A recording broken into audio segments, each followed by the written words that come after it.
अतिशय वेदना होत आहेत. माझा जिवलग सहकारी मंगेश अप्पा कालोखे यांच्या उत्तर कार्याप्रसंगी आपण सारे जण या ठिकाणी उपस्थित आहात. विक्रम महाराजांनी प्रवचनाच्या रूपाने त्या दुःखाच्या वेदना आणि याच्यावर मात कशा पद्धतीने करावी हे आपल्या प्रवचन रूपी सेवेतून या ठिकाणी सांगितले. परंतु महाराज मंगेश अप्पाच्या बाबतीत सांगायचं म्हटलं तर काय बोलावं हा प्रश्न त्या ईश्वराला सुद्धा मला पडलेला आहे. जे कार्य सामाजिकच नाही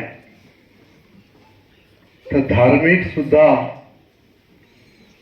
एवढं प्रचंड श्रद्धा योगदान पायीवारी एकविरा देवीचे असेल, तिरुपतीचं दर्शन असेल, सोमवारचा कडक उपवास असेल, असं काही केलं नाही असं नाही. मग माझ्या मंगेश्वर अशा पद्धतीने परमेश्वरांतरी का घालायला होता हा प्रश्न माझ्या समोर या ठिकाणी पडलेला आहे. मला अनेक कार्यकर्ते भेटले. कार्यकर्ते कोण साहेब बोलतोय, कोण सेठ बोलतोय. 20 वर्ष मंगेश माझ्या बरोबर त्याशिवाय कधी बोलला नाही हो. त्याशिवाय कधी बोलला नाही. असा माझा सहकारी क्रूरपणे त्याची हत्या करण्यात आली.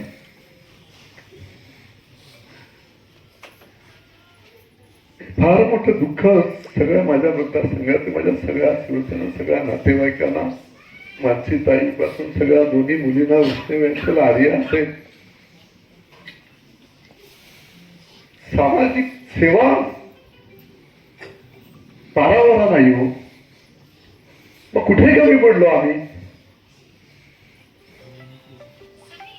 की एवढी सगळी सेवा करून या नराधमांनी अशा पद्धतीने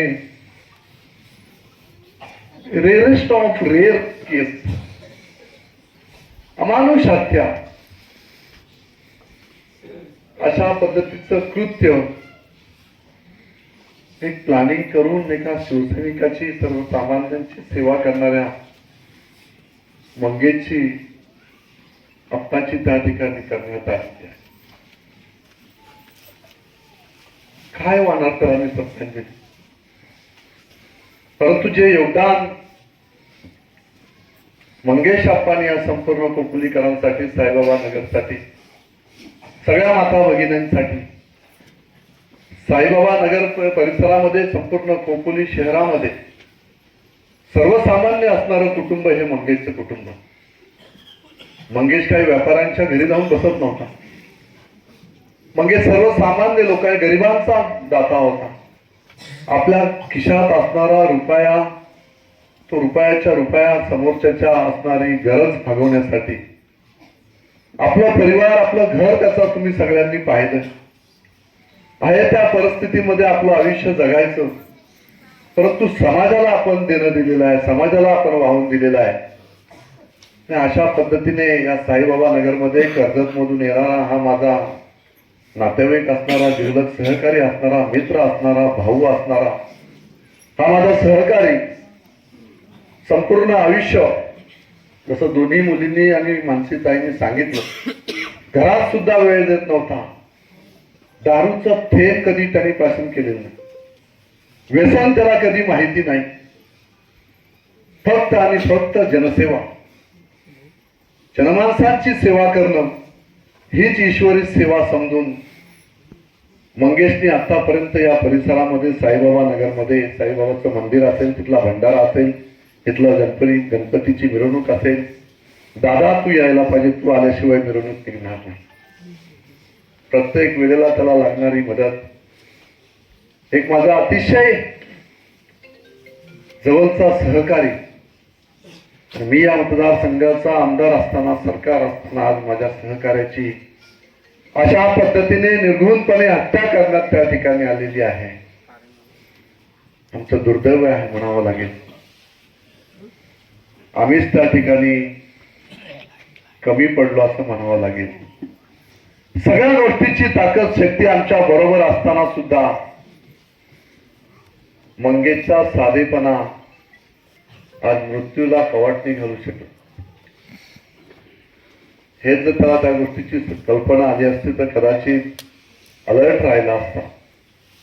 हे नराधम अशा क्रूरतेने उतरलेले आहेत, ते लक्षात जरी थोडंसं आलं असतं तरी माझा मंगेश सावध राहिला असता. अतिशय गरिबांचा दाता म्हणून त्याच्याकडे पाहिलं जातं. या सगळ्या माता भगिनी 26 तारखेपासून ते आजच्या तारखेपर्यंत याच ठिकाणी बसून आपण त्या ठिकाणी सातत्याने मंगेश अप्पाच्या मारेकऱ्यांना फाशीची शिक्षा व्हावी यासाठी आपण सातत्याने त्या ठिकाणी मागणी करत आहोत. मी या ठिकाणी या मतदारसंघाचा आमदार म्हणून मंगेशचा माझा काळजाचा तुकडा त्यांनी हिरावून घेतलाय. परंतु मंगेश, मानसीताई आणि दोन्ही मुली आणि संपूर्ण कालुके परिवार, निलेश असेल, त्या सगळ्यांच्या बरोबर आज या उत्तर कार्याच्या प्रसंगी या ठिकाणी सांगतो की माझ्या शरीरामध्ये शेवटचा श्वास असेपर्यंत मी मंगेश अप्पा कालुकेच्या परिवारापर्यंत शेवटपर्यंत या ठिकाणी उभा राहील. जोपर्यंत त्या नराधमांना फाशीची शिक्षा देणार नाही तोपर्यंत हा आमदार महेंद्र थोरवे शांत बसणार नाही. हा माझ्या सहकाऱ्यांना या ठिकाणी माझा शब्द आहे.